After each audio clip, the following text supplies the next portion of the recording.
You have felt this before, the moment you wake up and your mouth is dry, stale, like something that has been closed too long. Your body has spent 8 hours breathing, repairing, filtering, and nothing has entered it since the night before. You are, by the time you open your eyes, already mildly dehydrated, already running on reserves. And the first thing most people do, the very first thing, is reach for coffee, which can push that dry, depleted feeling even further. But here is what the oldest morning rituals in the world did differently. Before anything else, before food, before coffee, before the day made its first demand on the body, they gave it water, with something in it, something that reached the mouth, the stomach, the liver, and told the body, morning is here. It is time to begin. And within seconds, before you have finished the glass, your body is already responding. And within a few days, your digestion, your energy, and even the way your mornings feel can start to shift. There is a morning ritual that has been practiced across ancient India, China, Persia, Egypt, and the Mediterranean for thousands of years. Not the same religion, not the same culture, not the same language, but the same instruction. First thing in the morning, before anything else enters the body, warm water, with this one ingredient. Ancient Ayurvedic physicians called it Ushapan, the morning drink. They prescribed it not as medicine for the sick, but as a daily practice for the healthy. A way of beginning the day that the body recognized and responded to immediately. Chinese medicine recommended it specifically for what it did to the liver during the morning hours, the window of time when, according to traditional theory, the liver is completing its nightly work and preparing for the day. Ancient Persian physicians prescribed it for mental clarity. Mediterranean cultures passed it down through generations as the simplest way to keep the body clean, the digestion moving, and the skin clear. And the British Royal Navy, pragmatic, scientific, not given to mysticism, made it mandatory for every sailor on every ship. Not for tradition, because without it, their men were dying. And with it, they stopped. And unlike most ancient remedies, this was something almost everyone already had access to. What was it? It is bright yellow. It grows on trees in warm climates. When you cut it open, the smell reaches you before the taste, sharp, clean, instantly recognizable. You have probably had it in your kitchen your whole life, squeezed it over fish, added it to tea when you were sick. But you have probably never used it the way the ancient world used it. Every morning, first thing, in warm water, before anything else, it is lemon. And your body recognizes it almost instantly. And what a glass of warm lemon water does inside the body, especially in those first minutes after waking, is something most people have never been told. If this is already making you think about that lemon sitting in your kitchen differently, subscribe. Because what this simple drink does to the body over 7 mornings is not what most people expect. Here is where this story begins, and it begins with death. For centuries, the single greatest killer of sailors was not storms, not battles, not shipwrecks. It was a disease called scurvy. Sailors on long voyages would begin to deteriorate after weeks at sea. Their gums would bleed, their teeth would loosen. Old wounds, healed years before, would reopen. Their joints would swell. Their skin would bruise from nothing, and eventually they would die. All from the absence of one thing the body cannot make on its own. Which means, without it, the body doesn't just feel off. It slowly starts to break down. The British Royal Navy alone lost more men to scurvy across the centuries of its history than to every naval battle it ever fought. And the cure was a lemon. Not a medication developed in a laboratory. Not a surgical procedure. A lemon. Squeezed into water. Drunk every day. By 1795, the Royal Navy made lemon juice mandatory for every sailor on every vessel. Scurvy, which had killed hundreds of thousands of men across centuries of seafaring, essentially disappeared from the British fleet within a generation. They did not fully understand why it worked. They just watched it work and made it law. But here is what is important. Long before the Royal Navy, long before scurvy was named or understood. Ancient healers had already been using lemon water every morning, not because of scurvy, because of something else they were observing. In ancient India, the Ayurvedic practice of Ushapan, drinking water upon waking, often warm, often with lemon or other additions, was one of the most foundational daily rituals in the entire system, not reserved for the sick, prescribed for everyone, every morning, for life. The reasoning was simple and direct. The body has been working all night. The mouth is dry. The digestive system has been empty for hours. The liver has been filtering. The first thing you give the body in the morning sets the tone for everything that follows. Give it something alive, something that reaches the liver, wakes the digestion, and moves through the system before the food, the coffee, and the demands of the day begin. In ancient China, lemon and citrus preparations were used specifically for what they did to the liver in the morning hours, the organ that, in TCM theory, completes its primary work in the early hours and prepares for a new cycle as the day begins. The citron, the ancient ancestor of the modern lemon, was considered sacred in Jewish tradition for over 3,000 years, referenced in the Torah, used in the festival of Sukkot as one of 4 sacred species, held, examined, and blessed, treated as something that carried meaning beyond the ordinary. In Islamic medicine, lemon was documented as beneficial for the heart, the stomach, and as protection during times of illness. During cholera outbreaks in the 19th century, lemon juice was used as a protective measure, not randomly, but because generations of observation had established that it did something against infection. And Hippocrates, who appears again and again in the history of natural medicine for good reason, used citrus preparations for fever, for digestive complaints, and as a morning tonic for patients recovering from illness. The pattern is the same: different cultures, different centuries, but the same morning instruction kept appearing. And yet, not all lemon water is the same. The temperature matters. Cold water in the morning sends a mild shock signal to the digestive system, which is not what you want when the goal is to wake it gently. Warm water, not boiling, not hot, matches the body's internal temperature more closely. The digestive system receives it more gently. The body responds differently. The timing matters. First thing in the morning, before food and before coffee, means the lemon water reaches a largely empty stomach. Nothing is competing with it. It moves through quickly. The citric acid reaches the liver before the day's first meal adds complexity to the system.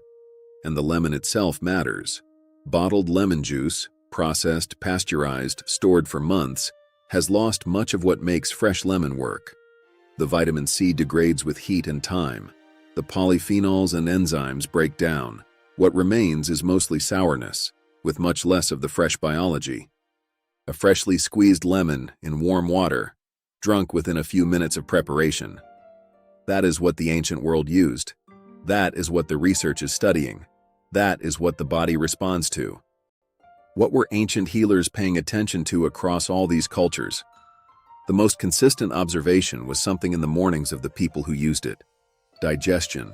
People who drank warm lemon water every morning reported more regular digestion, less bloating, less of the sluggish, slow processing that can make mornings feel heavy. Skin. Across Mediterranean, Persian, and Indian traditions, lemon water was consistently associated with clearer skin, not as a topical treatment, but as something internal that showed on the outside over time. Energy. The morning energy of people who practiced Ushapan regularly was described differently than those who did not the spiked, temporary alertness of stimulants. Something more foundational, more like the body arriving at the morning already prepared, rather than being dragged into it. And across almost every tradition, liver. The liver appears in the traditional use of lemon water more than any other organ, not symbolically, practically. Ancient healers did not know what the liver did in biochemical terms, but they had observed, across generations, that the morning was the right time to support it. And that lemon water was one of the clearest ways to do that. This is where modern science finally caught up to what ancient healers were already observing every morning. The active compounds in lemon water are primarily vitamin C, citric acid, and a family of polyphenols called flavonoids. Here is what the research has confirmed. Vitamin C, ascorbic acid, is a water-soluble vitamin the human body cannot produce on its own and cannot store. It must be consumed every day, and it is essential for an extraordinary range of processes. Collagen synthesis, the structural protein that holds skin, blood vessels, joints, and organs together. Immune cell production and function, iron absorption, wound healing, neurotransmitter production. When the body is deficient in vitamin C, as every sailor who died of scurvy discovered, it does not just feel unwell, it structurally begins to fail. Old wounds reopen because collagen cannot be maintained. Blood vessels weaken. The immune system loses its primary building material. A glass of warm lemon water in the morning is not a dramatic dose of vitamin C, but it is a consistent one. And consistency, the ancient world understood this better than we do, is what the body responds to over time. Citric acid does something specific in the urinary system. It increases levels of citrate in the urine, which inhibits the crystallization of calcium, the process that forms kidney stones. Studies have shown that people with recurrent kidney stones who add lemon juice to their daily water significantly reduce their rate of stone formation. This is why lemon water has appeared in traditional medicine for kidney complaints across multiple cultures for centuries. They were observing the same effect, without knowing the mechanism. Lemon water has also been shown to stimulate the production of bile in the liver. Bile is essential for the digestion and absorption of dietary fats. In the morning, when the liver has been working overnight and bile production naturally begins to ramp up, lemon water appears to support and accelerate that process, which means your body is already better prepared to process your first meal of the day. This may be one mechanism behind the traditional observation about the liver. The ancient physicians were watching bile production respond, seeing digestion improve, seeing the body process fat more cleanly, and they recorded what worked. One finding that most people find surprising: the scent of lemon alone, before you taste it, before you drink it, activates the sympathetic nervous system and increases alertness. Studies measuring cortisol and attention after lemon scent exposure found measurable effects. This is why the first moment of cutting or squeezing a fresh lemon feels like something. The body is already responding. And finally, hydration. Research has consistently found that people who add something to their water, including lemon, drink significantly more water throughout the day than people who drink plain water. The body's hydration status affects everything: energy, digestion, skin, cognitive function, kidney health. The simplest benefit of lemon water may be that it makes hydration something the body actually wants rather than something it has to be reminded to do. And that alone can change how your entire day feels. So we decided to pay attention the way the ancient world paid attention. Not with blood tests, not with tracking apps, just with the body. And with the morning. 7 days. 1 freshly squeezed lemon in a glass of warm water. First thing, before coffee, before food, before anything else. And here is what we noticed, faster than most people expect. Day 1. The first morning is mostly about the sensation, the sharp brightness on the tongue, the way saliva floods the mouth immediately, the stomach responding, a gentle activation, like something switching on. Some people feel a light warmth spreading through the chest. What is most noticeable is what is absent. The thick, stale feeling that usually defines the first minutes after waking is simply gone, replaced by something cleaner. Day 2. Digestion begins to shift. The morning feels more regular, the body moving more predictably, more smoothly. Some people notice they are hungry at breakfast in a way that feels different, a genuine signal from the stomach rather than the habitual reach for food because it is time to eat. The body is beginning to organize its morning around something new. Day 3. Energy, not a spike, nothing artificial, But the mid-morning slump that can appear between waking and the first real productivity of the day is quieter. Some people notice they need less coffee, not because they decided to drink less, but because the urge is smaller. The body is arriving at the morning slightly more prepared than it was 3 days ago.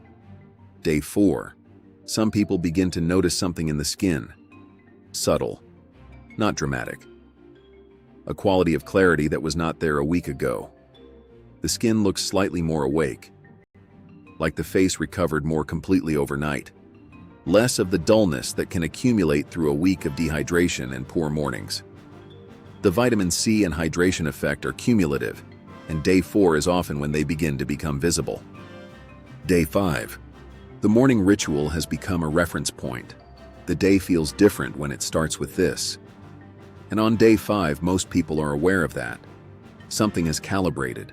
The body has been receiving the same signal at the same time for 5 mornings, and it has begun to anticipate it. Some people notice they wake up feeling slightly less groggy, as if the body is ready to begin before the glass is even poured. Day 6. Something shifts in the afternoon. Some people notice that the afternoon, the hours when sugar cravings and impulsive eating tend to peak, feels more stable, not perfect, but quieter. The hydration, the blood sugar effect of starting the morning with something acidic before food, and the digestive rhythm established over 6 days are all working together now. Day 7. The clearest observation most people report on day 7 is this: the morning is different, not just the first 10 minutes, the whole morning. There is a quality of readiness, of the body already running when the day begins. That was not there a week ago. Some people describe it as arriving at the start of the day rather than being dragged into it. 7 mornings. 1 glass. Something has changed. The preparation: half a lemon, freshly squeezed, into a glass of warm water. Not boiling, not cold, warm, close to body temperature. Drink it within a few minutes of preparation while it is still fresh. Timing: first thing in the morning, before coffee, before food, before anything else. The goal is to reach the liver and digestive system before the day's first meal adds complexity. Wait 15 to 30 minutes before eating or drinking coffee. Through a straw, the citric acid in lemon juice, consumed regularly, can gradually affect tooth enamel. Drinking through a straw significantly reduces contact with the teeth. Rinsing the mouth with plain water afterward also helps. Do not brush your teeth immediately after. The enamel is temporarily softened, and brushing while it is softened accelerates wear. What to add? A small amount of raw honey and a pinch of cayenne pepper, both optional but traditional. Honey adds antimicrobial properties and softens the sharpness. Cayenne adds warmth and activates circulation. This combination appears independently in Ayurvedic, Persian, and American folk medicine traditions. What to avoid? Bottled lemon juice, lemon-flavored water, or lemon supplements. The fresh enzymatic activity, the living polyphenols, and the full vitamin C content are only present in a freshly squeezed lemon. A bottle that has been sitting in a refrigerator for 3 weeks is not the same substance. Half a lemon. Warm water. Every morning. Before anything else. Fresh lemon water in the amounts described is generally tolerated by many people. People with active stomach ulcers, GERD, or acid reflux should approach carefully. The citric acid can aggravate an already inflamed esophagus or stomach lining. In these cases, reduce the amount of lemon significantly, a few drops rather than half a lemon, and pay attention to how the body responds. People with citrus allergies should avoid this entirely.